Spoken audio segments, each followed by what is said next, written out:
Hiya 10, Mrs. Cregan here with your big question, why did Dickens create the Cratchit family? And I wanted to focus on A Christmas Carol because you will be looking closely at Macbeth for the rest of the year. And I think this question is a great way for you to show your understanding of the characters, the themes and the ideas in the novel, and to really get your teeth into the messages that Dickens wanted to present to his readers in the context of the time. So like all big questions, do a nice plan first. And this is my plan. Feel free to screenshot it and use it to help you with yours.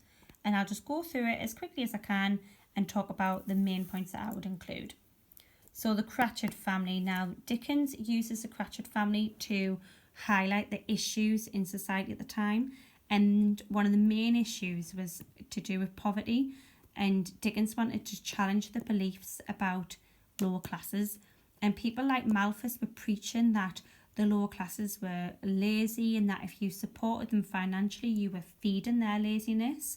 And there was a real message going to society about self-help, and if you work hard, then you will be able to get out of poverty. And, you know, Dickens, like many of us, didn't believe this, and he was absolutely appalled by the harsh conditions that people living in poverty were faced with every day, whether it was with their place of work and things like child labour, or the conditions that they were forced to live in because of the lack of money.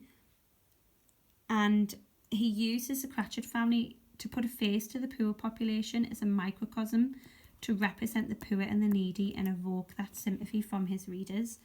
And we see this straight away. We have Bob Cratchit, he's hardworking, but also characters like Mrs. Cratchit, who is described as being brave in ribbons, which is really metaphorical here because it's shown that she still has pride and respect for herself. And although she doesn't have that wealth to maybe buy a new dress for Christmas time, she makes the most of what she's got.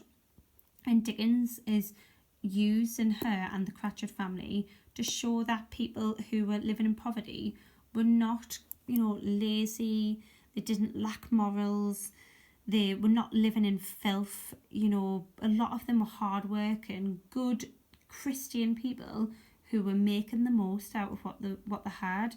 And the Cratchit family don't complain. They work hard. They share that hardship, and Dickens wanted to use them to really change how people viewed the poor population.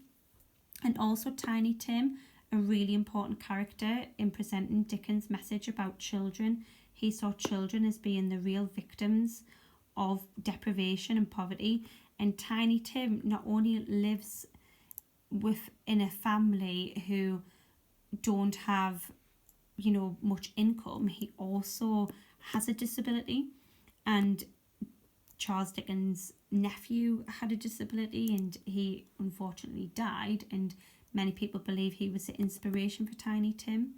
And Dickens uses this character and the language surrounding this character to present messages about how, you need to support and protect and show compassion for the children in poverty, because, if you don't change that belief that poor people deserve to be poor, then it'll just be this vicious cycle.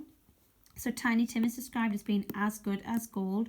So he's gone to church. He really is this kind of juxtaposition of the belief that poor people were living in filth and lacked morals, and what the Cratchit family lack in wealth, they gain in, their love for each other, but also their sense of humanity and respect and pride. And also the quote that links to the church where it says Tiny Tim hoped the people saw him in the church because he was a cripple. And, that could be Dickens challenging the church and suggesting that they are failing. They're failing to provide the support for people like Tiny Tim and the Cratchit family, but also failing to provide the moral message to society that you need to support the people in need, but not just at Christmas time. You need to support them all year round. And also the Cratchit family really are used to highlight the message about family. You know, there's a big family like Queen Victoria at the time. You know, she had a big family, and it was this kind of ideal family life in Victorian England. And we see that the Cratchit family, even though they're not wealthy, they do embody these beliefs about the ideal family. They love each other, they support each other, and they are happy and content with what they've got. We see this with the quote, "They were not a handsome family, but they were happy, grateful, pleased with one another." And notice the use of the listing of positive imagery by Dickens to really highlight how, you know, what they lacked in wealth, they had an abundance of, with love for each other. And we see that we'll talk about Bob first. You know, he's a good, caring father. Bob held his withered little hand, you know, my little child. We see the love he has for Tiny Tim and that desperation to keep him safe. And, you know, unfortunately, without money, he can't protect him and provide him with the help that he needs. And Dickens uses this emotive language to appeal to the readers and to evoke that sympathy. We see in the quote, escorted by his brother and sister to his stool by the fire, that although Tiny Tim might feel invisible in society, he has a permanent place in the house, you know, his stool, and he is supported by his brother and sister. And it's important to look at the quote, "by the fire," because fire is used as a symbol of Christmas spirit throughout the whole of the novel. And, you know, it's the family who are helping Tiny Tim and each other have this Christmas spirit and this warmth and love. And that leads us on to, you know, the Cratchit family are used to present Dickens' messages about the true meaning of Christmas. So I've just mentioned that fire is used as a symbol of Christmas spirit, a motif, because it's repeated throughout the novella. And we see this at the start when Bob's fire is described as being so very much smaller than Scrooge's, and Scrooge kept the coal box in his office, showing the readers that, you know, people who are wealthier or who are business owners and employers have the power to give warmth and Christmas spirit, but also to take it away. And we see at the end of the novella, when Scrooge changes and has this epiphany about, you know, what he can gain from supporting and showing love for others, he says to Bob Cratchit, "Make up the fires." And this imperative shows how desperate he is to now kind of show that compassion. And, you know, just like Fezziwig, he has the power to make Bob Cratchit and his family's lives better. And that's what Dickens wanted to highlight to his readers, that they can rediscover the warmth and happiness of helping others. And he wanted people to reflect on Christmas spirit and to reflect on themselves as a Christian. And, you know, he wrote this novel in 6 weeks because he was desperate to get it out at Christmas time, to tap into the idea of Christmas spirit and to, you know, appeal to the readers. And, you know, worked. It you know, people say that Charles Dickens invented Christmas spirit, and, you know, his novel is still really prevalent today. Other quotes about Christmas spirit in the Cratchit family: look at the verbs used to describe the children: tearing in, screaming because they smelt the goose at the butcher's. And, you know, those verbs show the excitement and the Christmas spirit that they have. But also remember that the goose is kind of the cheaper meat, but they're still really thankful and excited about it. Bob ran home after work to be with his family, that desperation to celebrate Christmas Eve with his family. And when Bob serves the Christmas dinner, Bob served it out with beam and looks, while the chestnuts on the fire spluttered and cracked noisily. So you have this sensory imagery there to show that the Cratchit household is alive and buzzing with Christmas spirit. And with the use of kind of the the alliteration here and the plosive, it helps to highlight that kind of excitement and gratitude. You know, let's face it, their Christmas dinner is pretty kind of, well, not very impressive compared to what other people's Christmas dinners would be if they had more money, but they're really thankful for it.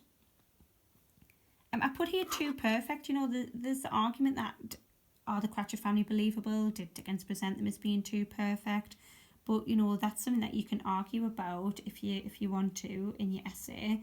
You know, are they relatable, or did Dickens kind of take it too far, or does that just add to his powerful, clear message to the readers that he wanted them to see people, you know, the poor and the needy as real people, not the surplus population. You know, you can link it to other parts of the novella as well. Ignorance and want. This idea of children and the poor have been forgotten. Who is responsible for supporting the poor population? You know, they are man's, and another good quote there with stale and shriveled hand. Again, the idea that poverty is depriving children of growing up into their, you know, adult life. Their children, ignorance and want, it described as being old, with that really vivid imagery there. And remember, that would have been reminiscent of the child labour of the time, and you know, the people died younger when they were living in poverty. And Dickens really wanted to use his literature as a message for a social reform to try and tackle that issue in society. Family, you know, the Cratchit family, we talked about how important they are in presenting Dickens' messages about family, but also Belle, when Scrooge is shown what he could have had with Belle, and when he's shown that memory, when he chooses money over Belle and their love for each other, and he says to the ghost, "Why do you delight to torture me?" So the powerful imagery there with torture and the rhetorical question to show that Scrooge is not yet ready to face his memories and to accept responsibility, but that it does have a really significant impact on him. A warning to the readers, you know, choose family and loved ones over that want and need for more money and power. You know, Dickens wanted to present the message that there was an abundance of food and money in society, a real distinction between the upper classes and the lower classes, and that, you know, poverty wasn't inevitable, that people could help and support each other. Fred, you know, Scrooge has family, he has Fred, but he rejects him at the start of the novel. However, at the end, you've got this metaphorical image here with, "Will you let me in, Fred?" So, you know, let him in, yes, to his home, but also into his life. He wants to now have that family. And, you know, again, that's a really powerful message in the novel, because at the time there would have been no support, no welfare, and, you know, it was family that would look after you when you got old. And, you know, Scrooge sees that importance of family at the end of the novel, and that's what Dickens wanted his readers to see. And that's why he places the Cratchit family in the heart of the novel. And yeah, I suppose that's it really. So use my plan, use this video to help you with your answer, and remember to write it in as much detail as you can. Use quotes to back up your ideas, and keep linking it back to context. Why did Dickens include them? How does he use these characters to present his messages to his readers? Okay, thank you.